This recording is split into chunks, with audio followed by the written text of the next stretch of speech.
un commentaire de Nicolas à ce que tu disais tout à l'heure, et le trou de la sécu dans tout ça, déjà que les aides sociales baissent, vous trouvez le moyen d'augmenter la dette qui pèse sur nos têtes?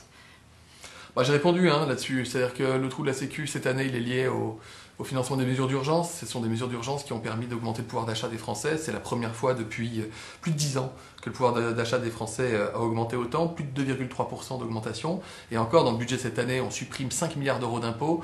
Donc c'est un fait que le pouvoir d'achat des Français, il augmente. Ça a un prix, mais ce prix, je l'ai expliqué tout à l'heure, c'est la dette sociale. Et la dette sociale, on la rembourse très vite. Donc honnêtement, tout va plutôt pas mal.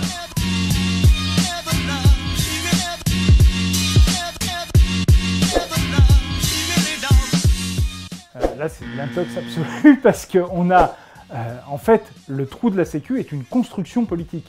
Le trou de la Sécu, il a été décidé par le gouvernement parce que le gouvernement a, dans ce projet de loi de financement de la sécurité sociale, décidé qu'il ne compenserait plus les baisses de cotisations, les exonérations de cotisations qu'il a mis en place notamment après le mouvement des Gilets jaunes le 10 décembre 2018, mais aussi, et il ne faut pas l'oublier, dans le cadre de la loi Pacte.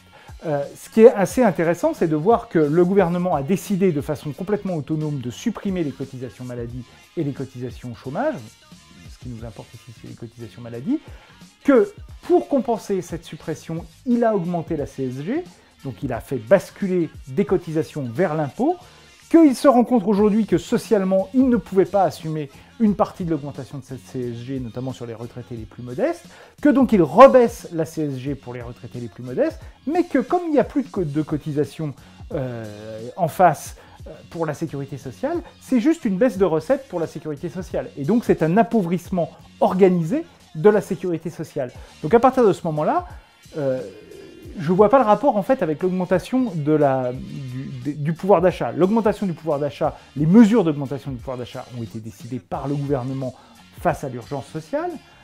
Ça règle le problème du pouvoir d'achat, mais ça ne règle pas le problème de la santé en réalité. Et ça ne règle pas le problème de la sécurité sociale.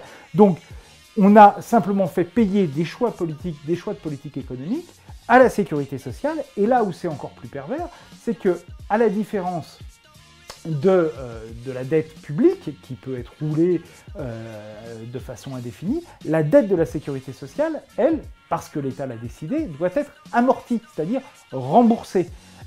Et donc, ça veut dire qu'une partie des dépenses de la sécurité sociale est consacrée à ce remboursement. Ce qui fait que chaque nouveau déficit de la sécurité sociale, déficit donc,